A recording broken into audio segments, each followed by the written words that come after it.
Hey everybody, welcome to the show. Around the Nation right here, TYT Nation. Jeff Waldorf, Ron Placone here with you today on this fine Wednesday, which is not so fine.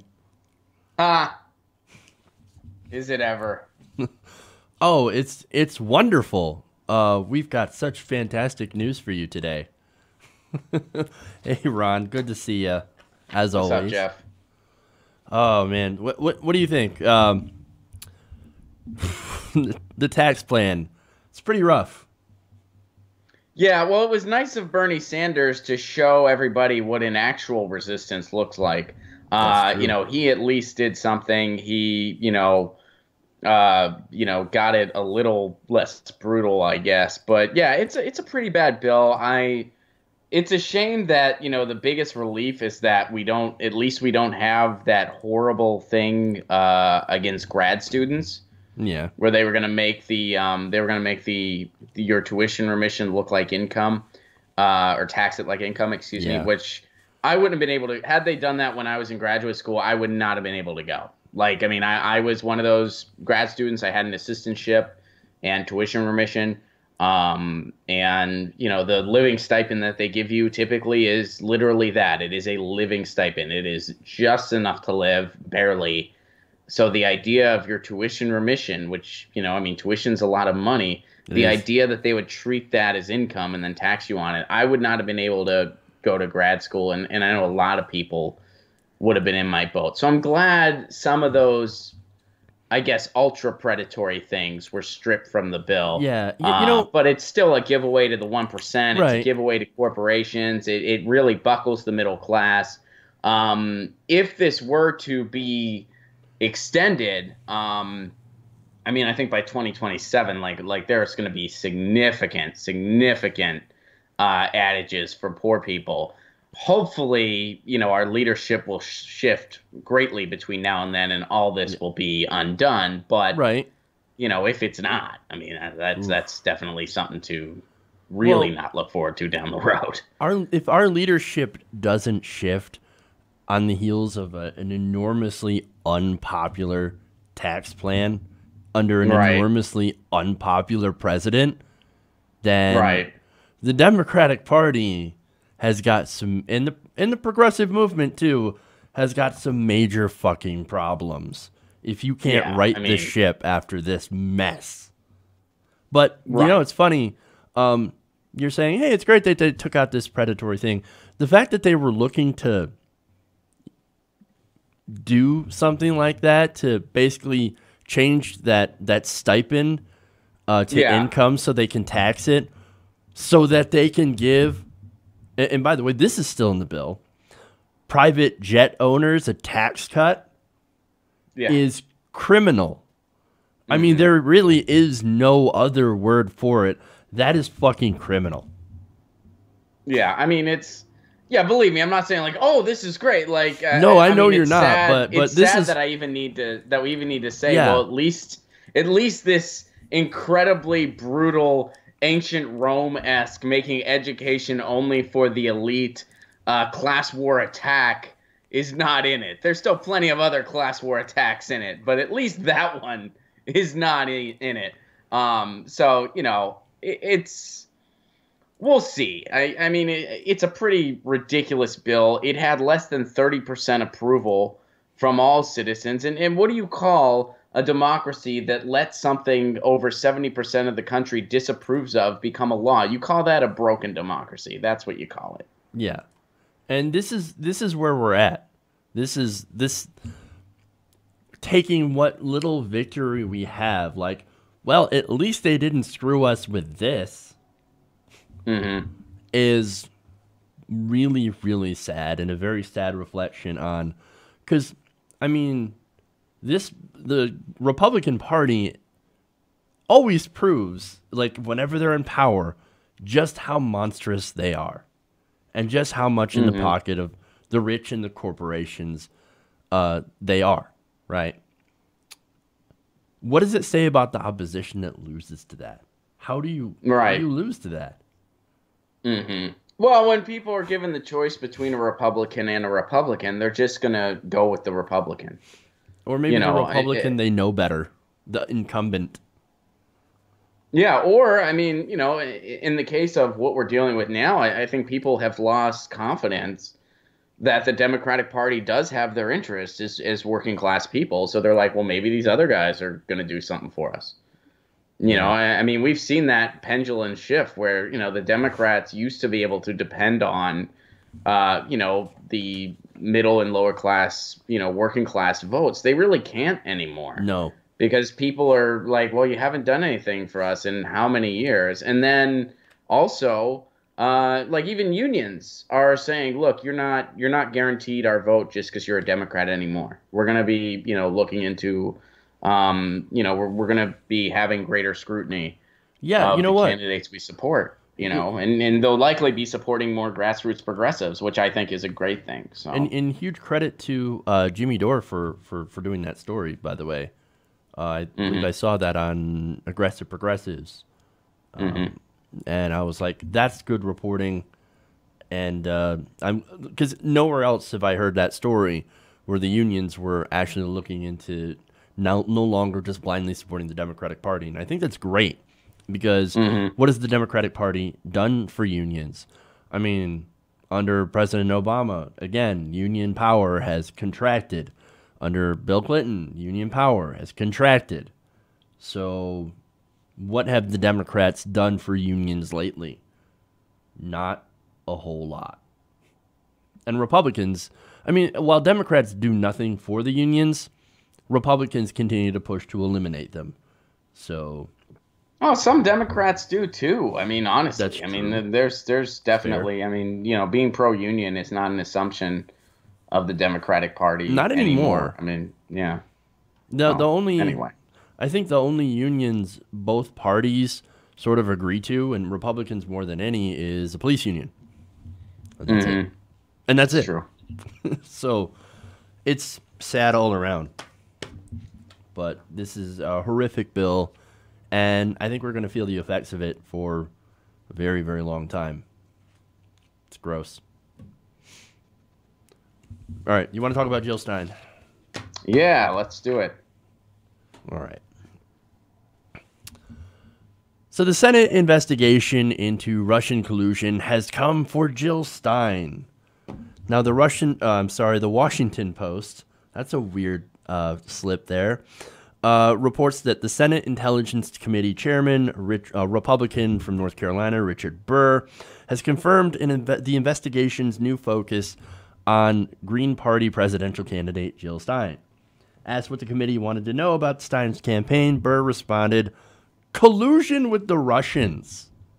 So they're looking into Jill Stein and how she possibly colluded with the Russians. So this, to me, knowing what I know about Jill Stein, this is comical. Or at least it would be if it's not actually some sort of smear job slash McCarthyite witch hunt. Yeah, I mean, it's gotten gross at this point, And let's talk about what quote unquote evidence do they have as reason for this prying into Jill Stein. What they're pointing to is the fact that she appeared regularly on RT America, an Yes. American bureau. And, we've talked a lot about RT and what they're going through. It is a witch hunt. It is a McCarthy attack. It is a xenophobic, gross narrative that they're going after American bureaus here in the United States, including RT America, including Sputnik, including Zhenghai, the Chinese outlet. And that's just the beginning. They're going to keep doing this. They've enacted the FARA Act, which was installed to prevent Nazism. Ironically enough, neo-Nazism is something we're just kind of passively accepting now in the United States. We do have a president But that's allied with neo Nazis. yep, we sure do. And so it hasn't been enacted on media outlets for years and years. All of a sudden, we're seeing it happen again. I mean, this is one of those like first they came for the trade unionist moments. I mean, this is a really gross effect of the whole Russia quote unquote investigation. I don't think it's really fair even calling it an investigation anymore. I mean, this has just gone way too far. And if you don't like Jill Stein, that's fine. You don't have to like Jill Stein. This isn't about whether or not you like Jill Stein. This is about like attacking people that are trying to participate in a democracy and basically saying you guys don't have the right to have it. And what is the evidence they're pointing at for this? They're pointing out the fact that Jill Stein went to an RT event in Moscow. She went on her own dime. She wasn't paid a penny to be there. That's important because she happened to be sitting at the same table as Putin and Flynn. And by the way, she was just sitting at a table. Yeah. So, and the important thing here too is you said like she went on her own dime, right? She paid for it herself. Her whole thing is, hey, I want to talk to foreign leaders and I want to push my green agenda, right? That's what she's saying. She's like, so I'm gonna talk to whatever leader I can to try and push for nuclear disarmament and push for anti-war to have them get out of Syria, which I think is great. I support all those stances. Now the difference is Michael Flynn, he was actually paid to be there. So that's the difference there. And of course Michael Flynn has been, he's gotten in a little bit of trouble. Let's just say that. In regards to his I guess dealings with foreign governments, which there's definitely a lot of merit there, but when it comes to what's going on with Jill Stein, I don't see any merit. I mean, from what I see, I'm not saying that all the works that have been done is totally off base. I think Trump is a shady oligarch that certainly has shady oligarch dealings all around the world. And that includes Russia, of course, you know, and that's why he's acting like a guilty party. Of course he has shady business dealings. All oligarchs have that, you know, but when you see the cyclical effects of all this, the way independent media is being attacked, the way, you know, I mean, people accuse us over at the Jimmy Dore show of being Kremlin agents all the time. You know, I mean, it's getting ridiculous. This is a new Red Scare. This is new McCarthyism. We used to make fun of this stuff back in 2012. When Mitt Romney said something about Russia, Obama made fun of him. He said, hey, go back to the 1980s and give them their foreign policy back. You know, now all of a sudden we're amidst this new Red Scare. Yeah. And, you know, and it's because of the corporate media's hyperbolization and over-amplification of this whole thing, instead of waiting for actual evidence, which I don't think we're ever going to know for sure whether there was actual quote unquote collusion or not. They're not even using the words collusion anymore. So I don't think we're ever going to know for sure one way or the other. And I think it's kind of just a waste of time as far as fighting Trump. Let me slightly push back on that just a little bit. They are into Trump's bank accounts. Mueller is. That's got him. That's got President Trump acting like a very, very guilty / nervous party. So yeah, because he's a shady oligarch. He is. Of course, he he's is. shady. And that doesn't mean he committed collusion to hijack an election. We don't know yet. That means he's a shady oligarch with shady business dealing. Yeah, we don't know yet. We don't know the details. We're never going to find out. I personally, and I've said this plenty of times on the show before, I do believe that there's some sort of deal. I think it is a financial deal. And I think, and again, I don't have any evidence to back this up, and I want to make that plainly clear. I don't have the evidence, but I think that there probably was a financial deal. Yeah, it's possible that Trump owes Putin money because Putin's the only person that's going to loan to Trump because he's burned all those other bridges. Nobody else will loan him any money because he's an idiot. And so do you think it was collusion? It's possible, because, I mean, if you look at what the president of another country could gain by having leverage over the president of the United States, look at the Russian sanctions that are still not put into effect. Whether you agree with the Russian sanctions or not, the fact is that Congress did vote them into office overwhelmingly. President Trump still refuses to even enact them like he's supposed to. Again, he won't enact them even, like if he vetoes the sanctions, he'll just be overridden. So he has to, and he still refuses to do so. Why would you do that? I'm definitely with you on there's some shady business dealings. Now, yeah, I mean, I don't think anybody would be. I mean, yeah, like that's why when people are like, well, why is Trump acting guilty if he didn't? I'm like, Trump's a shady businessman that deals with oligarchs all around the world. I'm sure. Yeah, I mean, that's why all we've found out so far is just white collar oligarch commiseratings per usual. Like, that's all we've found so far. And they've been investigating this stuff for well over a year. They're telling us it's going to take well over another year. That's true. I mean, what? Donald Trump is this far ahead of every intelligence agency in the United States? I mean, maybe he is that clever of an idiot savant, or somehow has evaded like all of these intelligence agencies. I find it incredibly hard to believe. I just think, personally, I think they want to dot their I's and cross their T's. Mueller is I think in my opinion, he's a professional, and he wants to make sure that there is no stone unturned. And I think that does take time. But we can sort of disagree on this, but we can agree on a lot here. Yeah, you have a little more optimism in this whole thing than I do. For sure. But we don't disagree that what's been going on as a cyclical effect of all this is absolutely disgusting. And this is just a power grab by the deep state. What's been happening to RT America, what's happening now to Jill Stein. And there's deep state interest in all this, and that's part of the conversation here. Chris Hedges wrote a brilliant article about it. Yeah, this really just shows that, I mean, if anybody has, I mean, their evidence that they're using, right, which we see is her going to that, dinner, right, yeah, and sitting at the table. Evidence, it's speculation, right? And that's why this is a test. I mean, this is a test. How little of a connection do people need? I mean, this is just the fact that they're going after Jill Stein now because she attended an event. You know who else? Like there's documented photos of them with Vladimir Putin, George W. Bush, Hillary Clinton. Like he's. Why would there not? I mean, who cares? And again, like that's irrelevant. But all of a sudden, this Jill Stein photo is somehow more controversial or more evident of something than anybody else. Why is that? Well, it's because she's a target. It's because, like there's incentive to go after people. Like, I mean, it's just, this has become a xenophobic witch hunt as a cyclical effect of all this.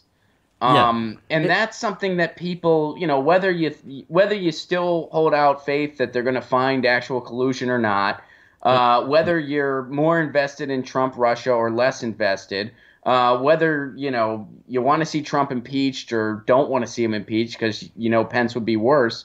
Regardless of all that, you need to be cognizant of the cyclical effects of all this and denounce them at every turn. There are people that are members of the Hillary Clinton campaign calling Jill Stein a Russian agent. There are people that believe Bernie Sanders is a Russian spy. And that's become part of the mainstream narrative. These aren't just some fringe, folks on the internet out here. These are major, powerful people. Yeah, making these accusations that are, quite frankly, grossly wrong and immoral to make against somebody.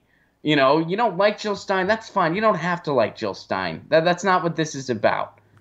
But to, I think, cross that line, I mean, this is just gone way too freaking far. Yeah, basically, it's gotten to the point if you have anything to do with RT, then you're a Russian plant, and you're a Russian agent. Yep. So what? Which does that not mean? True. Tom Hartman, Lee Camp, Ed Schultz, and basically anybody who's ever been on RT. Larry King, Abby Martin. Larry freaking King. Abby Martin, who went and denounced Putin on the air, on RT, for the annexation of Crimea. She is a Russian plant because she was on RT, because she had worked for RT. That's preposterous. That is preposterous. Just because somebody works for RT or has shown up on RT, right? That doesn't necessarily mean that you are a Russian agent, that you were working on behalf of Russian interests. Interestingly enough, the Bureau of RT in America actually does some pretty good critiques of the American system. Yeah, it's one of the better news networks out there. I mean, it's honestly, I mean, I watch RT a fair amount. It's one of the better news outlets out there domestically. RT America is, along with Democracy Now! and places like that. So, yeah, I mean, this is this is a cyclical effect of a hysteria. And, is everything going on in the investigation connected to this hysteria? Maybe not. But this is a very amplified cyclical effect of this that I think is causing grossly more harm than good. And so far, that's all we have to show for it.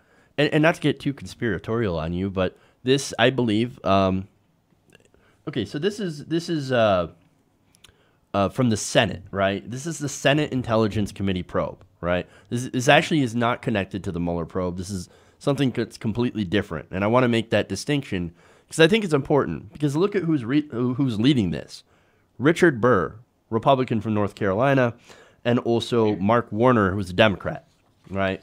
From I forget where.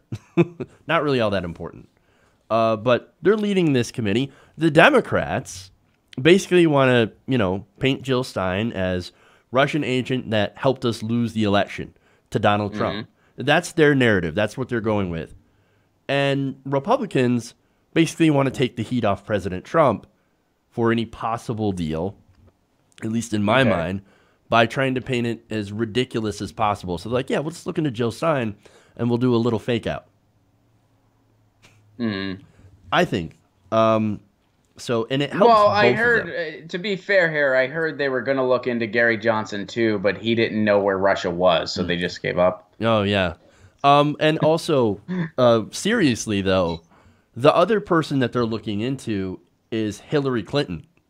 The same probe is now looking into Russian ties between Putin and Hillary Clinton. So that just shows you what this investigation is about.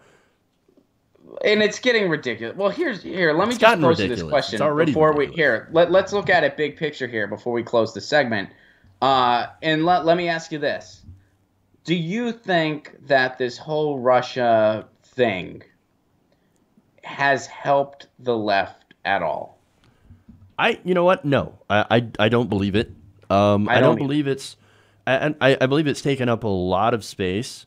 It is important, I think, in my opinion, to report the news if there is anything substantial. For example, Flynn, Manafort. That's not what they do. Their corruption. That's not what they do.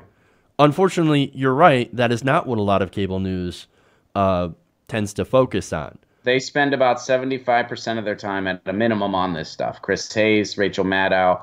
If you take a shot of vodka every time Rachel Maddow says the word Russia, you will be dead within 5 minutes. That's applicable to all of her newscasts. So, yeah, I mean, and I agree with you. I would say no. And there's a lot of statistics out there that prove that. Whenever you talk about, whenever you hyperbolize Russia nonstop on the news, Trump's poll numbers typically go up. Whenever you get on him on policy, whenever you're talking about the tax bill, whenever you're talking about the AHCA, for instance, that's when his approval plummets.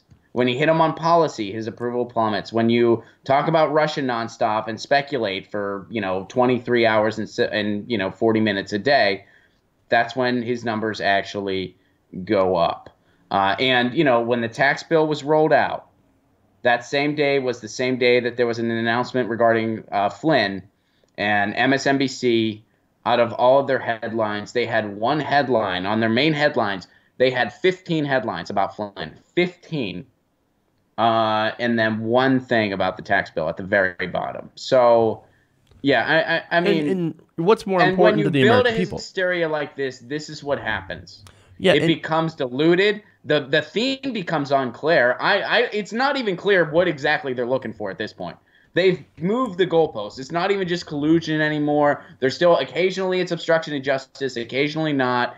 And I mean, they're completely going the wrong direction with this thing, it seems. I mean, unless there's a lot of stuff that maybe you and I don't know about, and I'm sure there is. I'm sure there's definitely stuff that they're not telling the public. Sure, of course, that's how this stuff works. I think what they're looking for is I mean, if you're going to run an investigation like this, I think what they're doing is they're targeting Trump's inner circle, Manafort, Flynn, Papadopoulos, all those people, in an effort to see if they know anything about him. It's basically getting these players to flip. And how many? And it's financial. And what they're looking at, and what's interesting to me about this, and it doesn't even have to really be about the collusion. I think it's more of financial crimes. I think that's what's interesting because the investigation has already shown Flynn is an incredibly corrupt individual who has all sorts of money laundering schemes. Just the people that Trump surrounds himself with, all tax evaders and money launderers. Is this anything we didn't already know? I mean, yeah, maybe we didn't know the details of it, sure, but is this anything? Well, I mean, we could definitely take a guess. If I came to you over a year ago and I said, you know what, Trump's a shady guy that has dealings with other oligarchs, surrounds himself with shady people. He's doing a bunch of. Would you be like, no way? He's a nice man that runs a friendly casino. I just disagree with him, sir. Is that what you would have said? No. Look, exactly. I think it's important to know that people that are in our government are criminals, and you can make the argument that most of them are. We just don't know what crimes they're actually committing. So I think it's important to know. But I think you're right in that it's completely off balance when it comes to the coverage because we're not talking about issues, and we need to talk about issues. The tax bill is very important. As far as media consolidation, net neutrality, that was something that definitely needed more coverage, and I don't think it got enough coverage. Well, because these cable companies. Why would you? Where were you expecting them to cover it? I mean, Fox News, right? They don't care. CNN, same thing. MSNBC is owned by Comcast. Their owners don't want net neutrality, so that's why any coverage on MSNBC on net neutrality, you heard people like Rachel Maddow pretend like they don't understand what it is. Rachel Maddow's a Rhodes Scholar. She's a very, very intelligent woman. She understands what net neutrality is. But her paycheck was dependent on her pretending she doesn't. So that's what she did, along with pretty much any other reporter that covered it on MSNBC. Yeah. So, okay. Well, that's a fair point. You're right. All of these different news outlets, they're not interested in covering important issues because there is a corporate motive. And I think the motive in oversaturating Russia is because there are, I guess, a lot of people that seem to be interested in hearing about it as far as clicking on it. Hillary Clinton, a lot of Hillary Clinton supporters, they're all up in it, right? They're deep into this investigation. I honestly think it's a smaller group than you think. But that small enough group is sustaining cable companies. You understand? Like most of their audience is older, 60, 70 years old. Those are people who went through the original Red Scare, and so they are very interested in hearing about this. A lot of millennials, they're not, because they're more interested in issues that are going to impact them. And so that's a fair point. Yeah, and so that's where we had the disconnect. The fact that pandering to the audience, profit-driven media, it's another cyclical effect. Yeah, it's MSNBC pandering to their specific audience. They know who watches them, and it ain't young people. That's fair. Yeah, that's a fair point. So that's why that's why Rachel Maddow does what she does, and talks about this, and does do a lot of fear mongering about Russia. I'm not saying that, and I want to make it clear that we're not defending Vladimir Putin, who's a terrible person.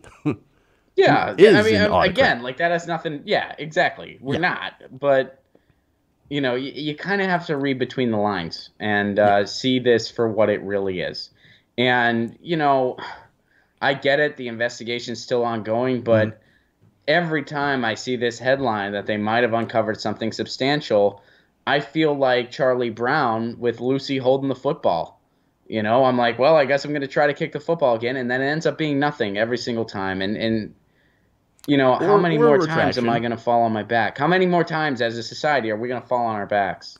And when they mix up a timeline, or they don't know who an email's from, or they try to target WikiLeaks again and fail, and they try to make something out of emails that weren't really anything. I mean, how miserably – and then sometimes when they do this stuff, they almost make Trump look like a victim. How miserably do you have to fail as an organization to make somebody as morally repulsive as Donald Trump, who is repulsive beyond words?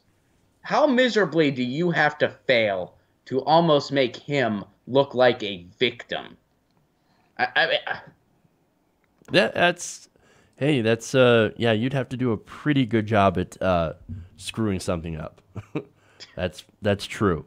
And I guess, look, a lot of it is, again, not talking about the important issues. Which, look, that's what Jill Stein talks about. Going back to her, she talks about those issues, and she's been talking about those issues. And the thing is that she, look, as far as trying to tie her to, the Kremlin, you realize that her every policy position is completely different than Putin's policy positions, right? And the Russian policy positions. So it wouldn't make any sense for her to work on behalf of them. She's anti-war. They're involved in a war in Syria, right? She's anti-fossil fuels. They're into fracking. She's anti-nuclear weapons. They have the second largest nuclear stockpile aside from the United States. It's absolutely ridiculous to think that she would be working for Russia. But again, this is part of this whole smear campaign against leftists, because she is a leftist. And so it's one of those things to try and smear leftists and to blame people that weren't involved and were running against Hillary Clinton in the campaign, of to blame them for her losing, which is not anywhere near the truth. Yeah, well, I tweeted this a little while ago. There's a fine line between investigation and xenophobic McCarthyism, and that line was crossed a while ago. Yeah. So on this, we agree. So the Senate, man, like, this investigation is absolutely ridiculous. And it's a waste of money, and too. again, you might be it's right. Benghazi all over still, yeah, but I just feel like, how many more times are we going to let the establishment cry wolf before we just don't give it in? This has been going on for well over a year now. How long? It's not ridiculous anymore. It's beyond ridiculous. It was ridiculous 6 months ago. Now it's just, this is just this is becoming a parody of itself.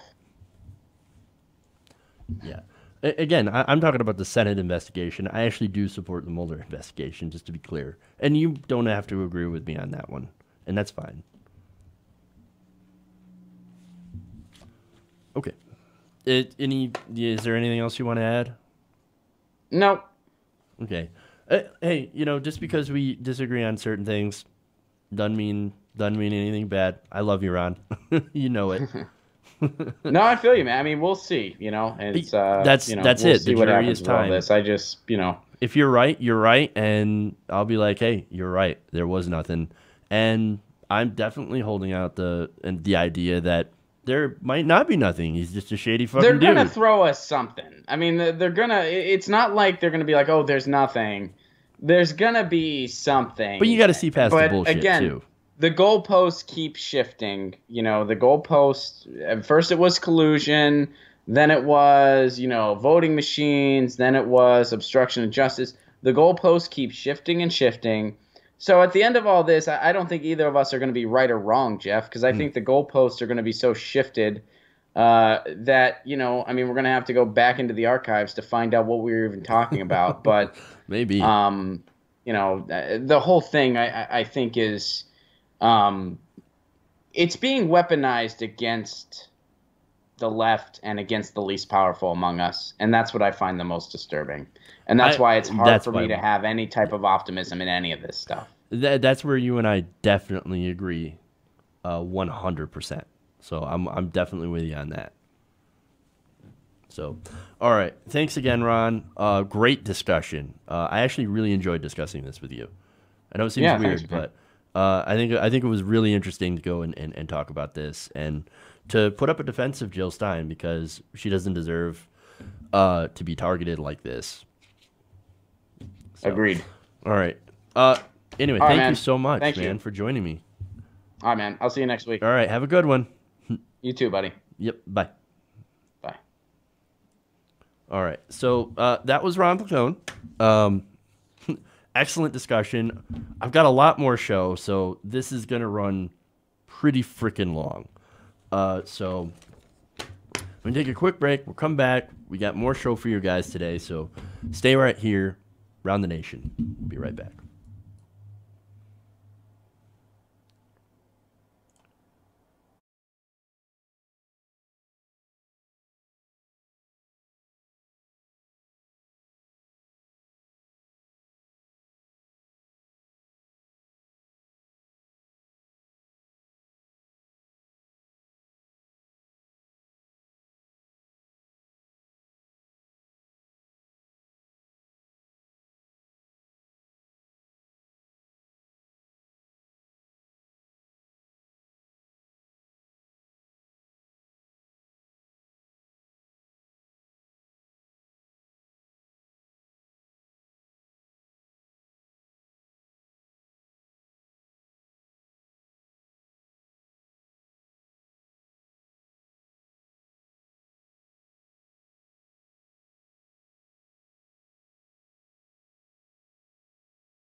Back and Around the Nation, right here, TYT Nation.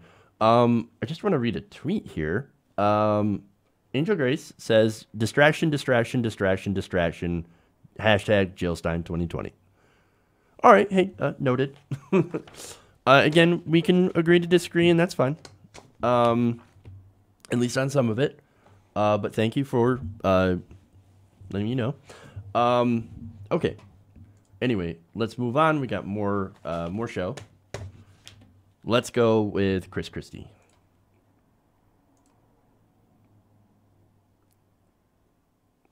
Actually, you know what? No, not Chris Christie. Paul Ryan. I actually do want to do Paul Ryan first. All right. Fate you out there. All right.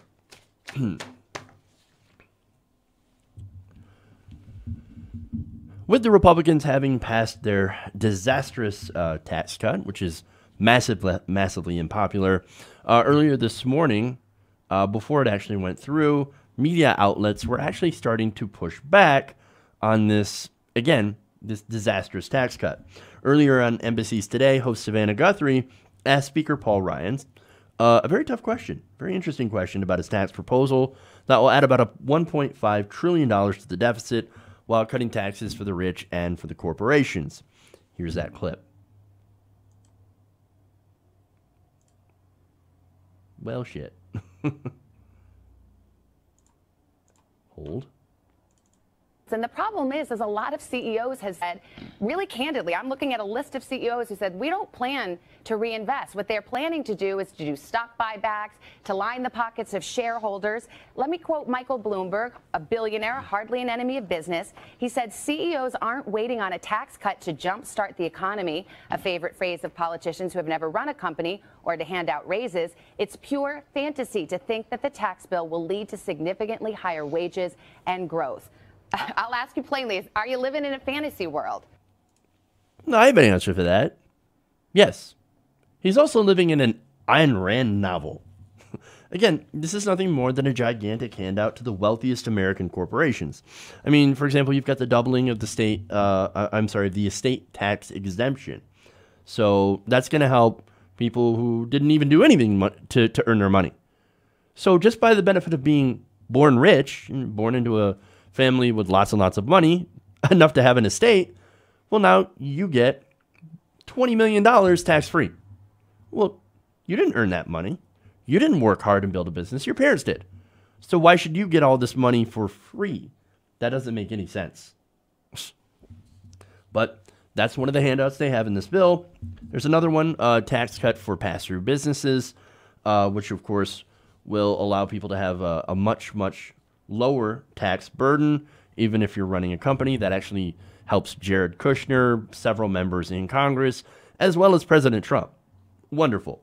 It also slashes the corporate rate 14% to 21%, gives private jet owners a giant tax cuts, but would end up raising your taxes by the year 2025. So, again, this is a bit of a disaster. But, of course, Paul Ryan, the argument from Ryan and the Republicans are like, no. See, I know it cuts taxes for these corporations, but don't worry. It's going to create growth. It's going to create jobs. You're going to end up actually making more money. Also, fairy dust and unicorns will, it will make you rich and happy beyond all comprehension, right? So here's Ryan arguing that right now. I would compare that anecdote to just the surveys of businesses like the National Association of Manufacturers surveys, which show the vast majority of businesses are going to do just what we say: reinvest in their workers, reinvest in their factories, pay people more money, higher wages. Let me pin you down on that, though. The data is really clear, by the way. Workers benefit from this through higher wages. It's not a question of if, it's a question of how much they benefit. How much they benefit? Oh, it's just a question of how much they benefit. Well, I'm going to show you those numbers in a little bit, but as far as, oh, no, they're going to reinvest in their businesses, they're going to create more jobs. Survey says, nope. According to USA Today, non-financial companies in the Standard & Poor's 500 stock index are already flush sitting with cash, sitting at an estimated $1.63 trillion. Now, the whole purpose of the tax cuts is to give them more money for them to invest, right? But they're already sitting on $1.63 trillion, and we have not had any investment. We're not having an investment boom. In fact, as Guthrie noted earlier, some of the top U.S. companies have said that they plan to use these tax windfall not on investment, but to increase dividends and buy back stock. And also, they're to do mergers as well. That does nothing to help jobs. Actually, a lot of mergers cost jobs. You end up losing more jobs. But what it does is that it increases share prices, and executives end up getting even richer off of this. So, and look, a Bank of America Merrill Lynch survey of more than 300 CEOs last summer found this. The most common ways they plan to spend any profits returned from abroad were paying down debt and doing stock buybacks. Capital investment was a much less popular response. And in the 12-month period ending in September, companies in the S&P 500 had already spent $517 billion on stock buybacks. S&P Dow Jones Indices data show, similarly, they've shelled out an estimated $1.48 trillion this year so far on U.S.-focused mergers and acquisitions. And they've also paid out about $414.1 billion in cash dividends to shareholders in the 12 months ending at September 30th, up 5.4% from the prior 12-month period.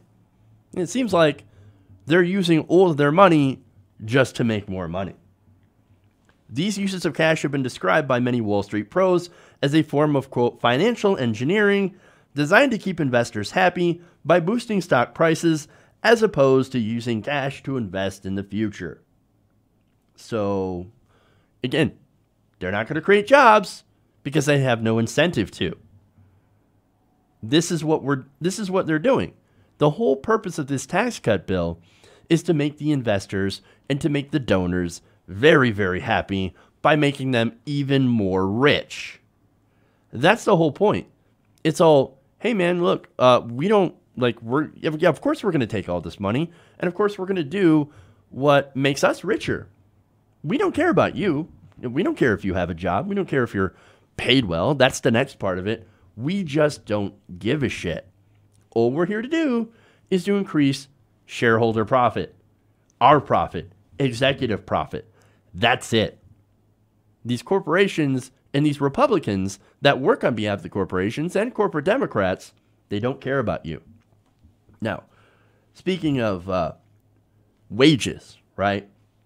Now, the Republican supposition is that, well, if these companies have more money, they'll boost wages too. I mean, the promise of the tax bill is that Americans will see a lift in their pay of about $4,000 a year because of the tax cuts and economic growth, this investment as well. However, the Nonpartisan Tax Policy Center says the annual lift of workers' pay will not be $4,000. What will it be? About $100. That's it. $100. We go from 4,000 to 100. That is not a big number. That's not exactly the windfall that they were saying it would be to the workers. This bill has proven in so many different ways how monstrously bad it is. Bad for workers, bad for individuals, bad for the government, bad for America. And sadly, now that it's passed, we're about to find out just how bad it's going to be firsthand.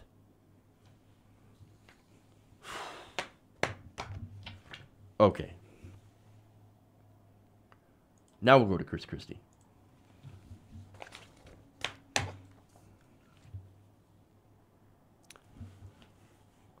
It looks as though Chris Christie might actually get a rare moment of revenge against his nemesis, Jared Kushner. And I'm going to explain a little bit about that rivalry later in the story. But on Tuesday, the outgoing governor of New Jersey said that President Trump's son-in-law actually deserves the scrutiny from the Mueller probe. He's actually received a lot of scrutiny in this probe for his role on the transition team. Talking to MSNBC's Deadline, he said this. Let me ask you, as a prosecutor, do you look at the things that we know about Jared Kushner, that he's reported to have set up a back channel with Russia and to suggest communicating on Russian communications devices, that he had to update his SF-286 form?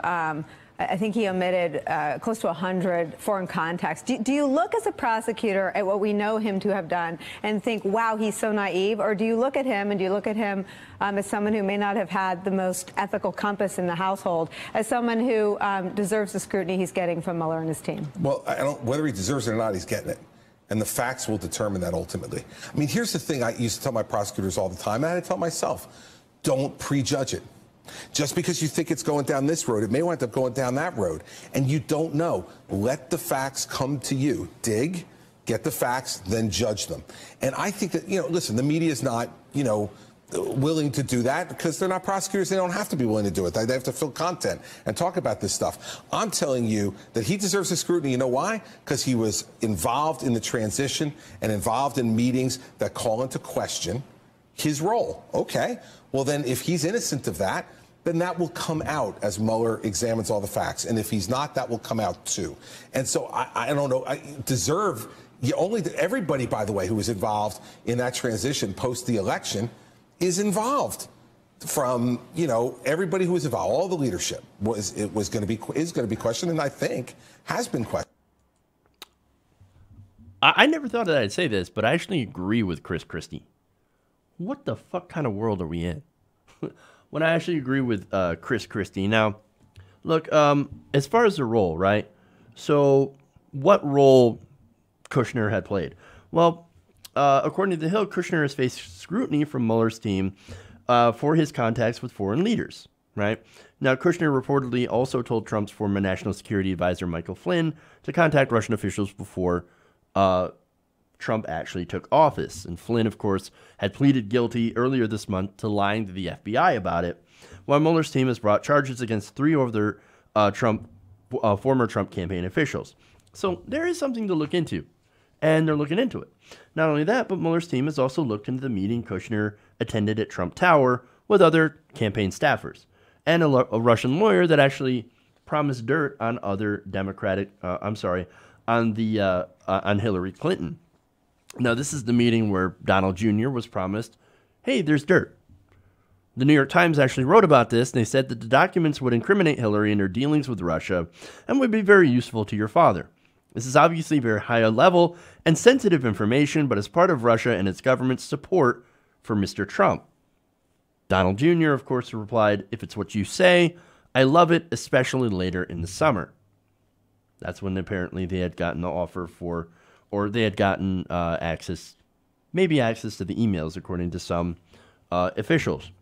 Flynn was there, Kushner was there, and again, he was able to reach out. He had ordered Flynn to reach out. So again, that seems like something that's worth looking into. Now, Christie also said that it was important for Mueller not to prejudge anything in this investigation until we have facts coming out, and I actually agree with that, especially about the prejudgment, and even about his, I guess, commentary about the media, where he says, look, the media doesn't have to look into this. They're not investigators. They're not special prosecutors. So they can go through and they can speculate and they can talk about this. That's not their job. Their job is to, cover the story. But the investigator's job is to play this by the book. And I do think that Mueller has been extremely professional. He even got rid of 2 agents who in text messages had said disparaging things about President Trump before the election. Now, I agree with that decision because you want people as unbiased as possible doing an investigation that I think is important. Now, speaking of bias, here's where there is a bias. There's no love lost between Christie and Kushner, especially since Christie had prosecuted the Kushners. According to the New York Times, in 2004, Kushner's father, Charles, a real estate magnate in New Jersey and New York, pleaded guilty to a tax fraud scheme in which he claimed hundreds of thousands of dollars in phony deductions for office expenses at the partnerships he created to manage apartment buildings that he had owned. Kushner, then a major donor to the Democratic Party, also pleaded guilty to fraudulently making hundreds of thousands of dollars in campaign contributions in the names of employees and associates who did not know that their names were being used. Finally, Kushner pleaded guilty to retaliating against a cooperating witness in the case. Now, guess who this is?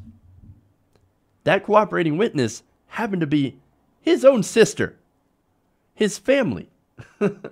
Now, he did so, and this is where it gets gross. He set a trap in which he had hired a prostitute to lure his sister's husband into a sexual encounter in a New Jersey hotel, where the action was both secretly photographed and videotaped.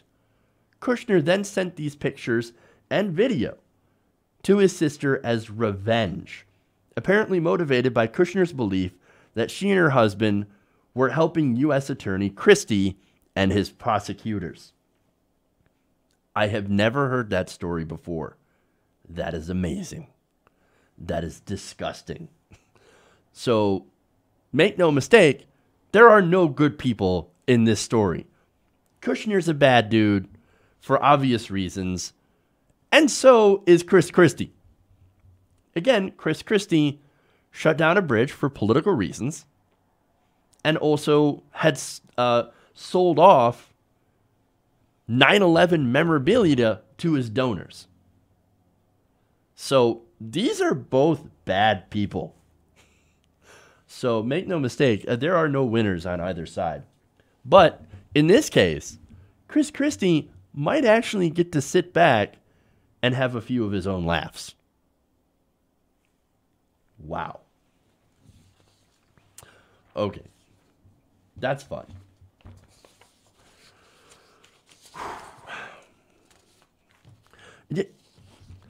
One thing I forgot to mention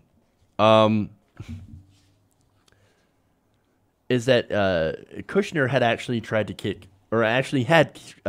Chris Christie out. So out of the transition team and out of the Trump campaign. Again, make no mistake, he was a huge, Christie was a huge ally of President Trump and was actually his bitch. Okay. Anyway, let's move on. Let's talk about Hillary.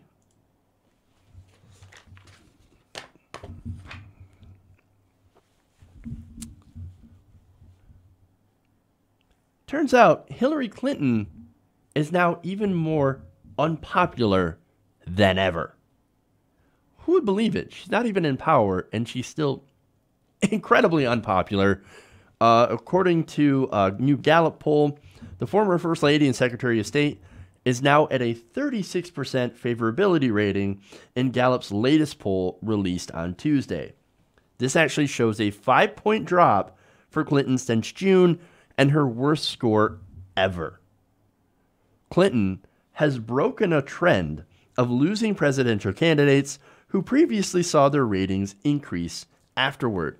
I mean, you want to think about it, even George W. Bush, war criminal, and somebody who presided over the worst economic downturn in modern history, right?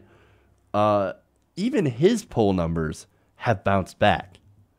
No thanks to the media, of course, helping to rehabilitate a war criminal, but nonetheless, even his poll numbers have bounced back. Hillary Clinton's have not. And we're going to go into the reasons why. But hey, look, she did break a record. It's not exactly breaking the glass ceiling. It's more like actually falling through the floor, which is exactly what she's been doing. In fact, according to Gallup, her image has gotten worse in recent months as Democratic leaders, political observers, and Clinton herself have attempted to explain how she lost an election that she was expected to win.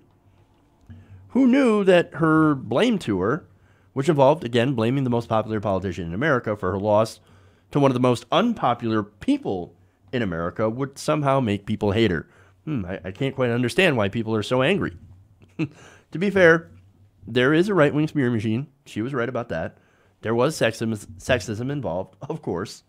But there's also the fact that she represents the establishment that was crushing her, or that was crushing regular people, Americans all across the board. And she also represents everything that is wrong with politics these days. Again, the hubris of her campaign.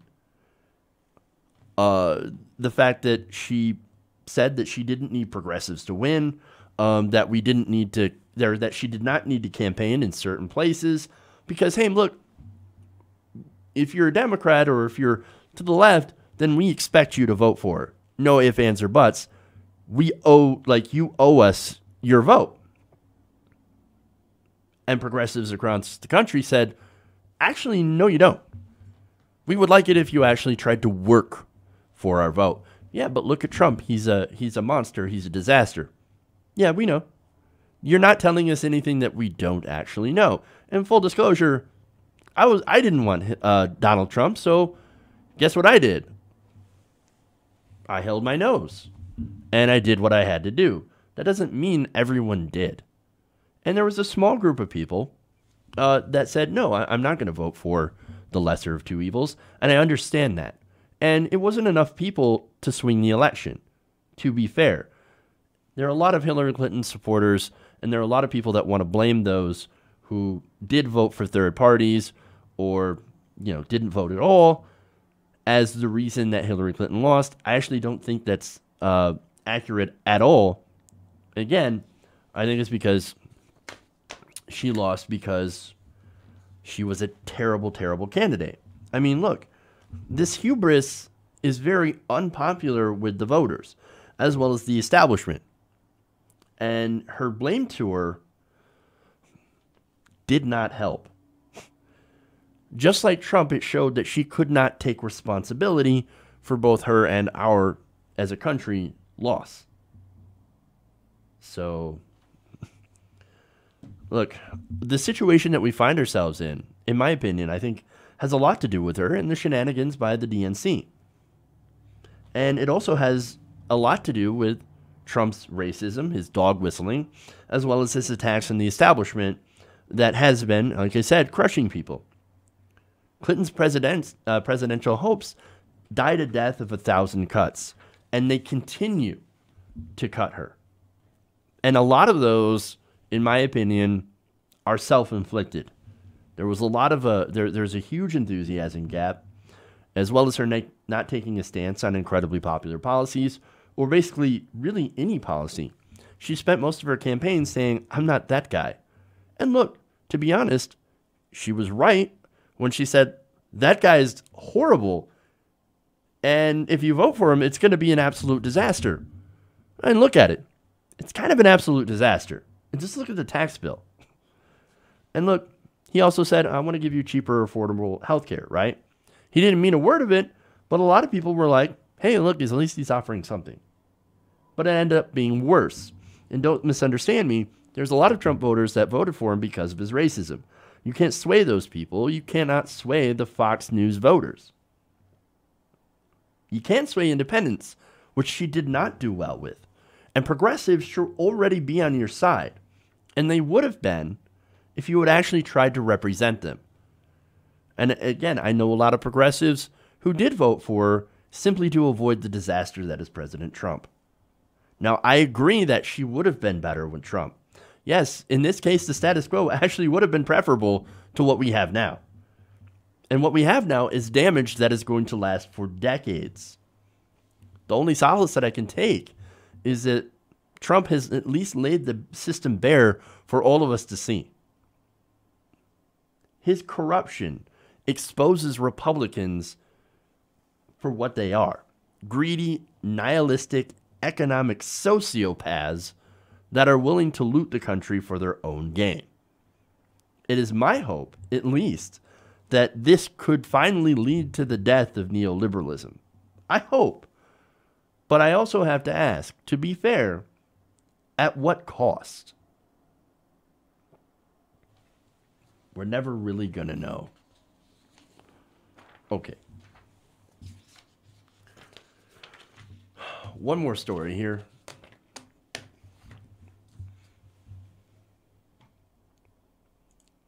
So I'm going to kind of leave it on a good note, which is weird.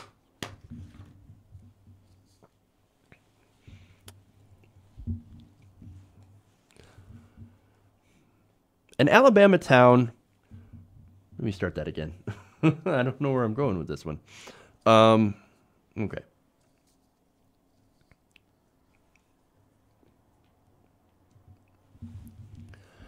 An Alabama town had scored an important win after the city council teamed up with the police department to attempt to use them as a cash cow. Now, AL.com reports the police department in the city of Castleberry, Alabama, had been having a bit of a cash crunch. Turns out revenue from speeding tickets had decreased over the years thanks to an influx of safer driving. Well, wonderful. That's the good news. That means more people are driving safely. That's actually what you want. That's the whole point of the speeding ticket system. You give them a ticket so that they don't actually do that.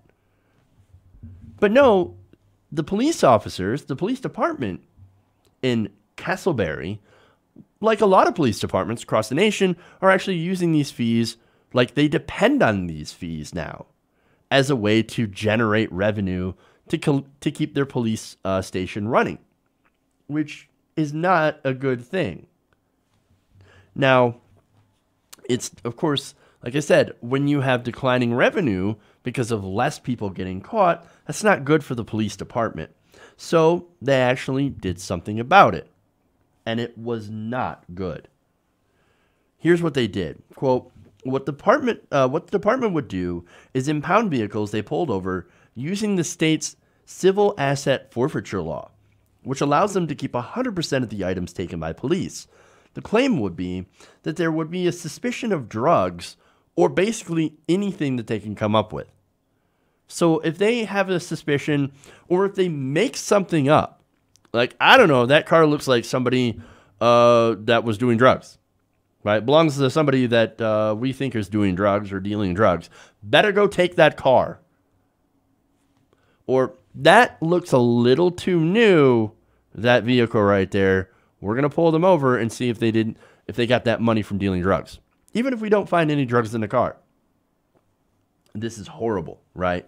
Now, the owners of those vehicles were required to pay a $500 impound fee to the police. Now, for a lot of people, that's simply unaffordable. I don't know a lot of people who could handle a $500 fine, especially for doing nothing. Now, it gets worse. Thanks to the influx of money, the town hired officers and had worked with a judge to maintain the program. Those new officers that were hired often dressed in camouflage that was tucked into combat boots. So basically, they had their officers looking like armed thugs. And that's unfortunately exactly what they are. Armed thugs from the police department that were basically looking for any sort of reason they could to try to shake you down. And they had a judge in their pocket. Again, this is grotesque. One alleged victim was Trey Crozier, who lost about $1,700 to the Castleberry Police Department. Another had claimed that police had stolen $3,800 from her vehicle because they said that the cash was, quote, obviously part of proceeds from an illegal drug dealing or activity. Without any evidence, by the way, and again, that's how civil asset forfeiture works. There's no evidence. So they can go and they can take your $3,800. Well, we think it was part of a drug deal. And so we're just going to take your money. And we're going to take your car and charge you $500 to get it out. Ha ha. And what can you do about it? We're the law. Now, this person claims that she still does not have her car back, but also found, and this is the kicker, that there was actually no record of a civil forfeiture request even being filed. Understand what that means. So they stole her money, and they stole her car, and they didn't even file the paperwork. And apparently that was just the fact that you could do this if you file paperwork is bad enough. But the fact that they were so corrupt, they tried to hide behind this law without actually even following the law. That's even worse. And what makes it more damning is that all of the belongings and alleged drugs that were seized by police have not been located in an investigation that is looking into this. Now, the total amount that they took was actually relatively small because it's a relatively small town, but it's estimated about $5,500. So that's how much this corrupt police outfit department had actually taken. Now, there is some good news here, right? So when this small town, they found out that their cops were basically highwaymen, they were so furious that they removed the mayor, J.B. Jackson. They booted him from office. He's gone. A municipal court judge, and prosecutor were also ousted, and the police chief, Tracy Hawsey, was forced to resign in February. So now J.B. Jackson, who came up with this idea, actually spoke to AL.com, and he says, we didn't have much, so Hawsey comes to me and said, there's a lot of crime in this town, and had a lot of drugs coming through this town. So he said, why don't we set up a court system to get some money coming in? So basically he's saying, it's the police officer, and I just went along with it. He said, quote, we hired our own DA and our own judge, then the revenues started to grow, and we built out the police department. And in doing so, a lot of these officers, these thugs, were actually allowed to benefit as well. At least 5 police officers were paid more than 5 times the nation's per capita average for being a police officer. So they were getting paid very, very handsomely in order to shake regular people down for money. And Jackson, of course, never denied that was the entire purpose.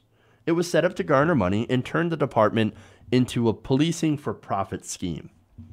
So this is gross. It's disgusting and clearly a criminal operation using the shield of the law. It's situations like this where people wonder, who actually polices the police? And this is another reason why people do not trust cops. Now, are all cops corrupt? No, of course not. But there are a lot of those out there that will actually use their power to try and take advantage of regular people. We saw that in Ferguson, where they essentially did almost the same thing. They would arrest and they would go in and they would intentionally police minority areas and try to hit them for anything that they could in order to make more money for the department. They wouldn't go after the white neighborhoods. And let me guess, Alabama, small town, very, very likely that this was a minority area. So, yes, there are police officers and there are police departments that do take advantage of people, and we have to watch out for that, and we have to challenge them and call them out for their corruption and get them removed.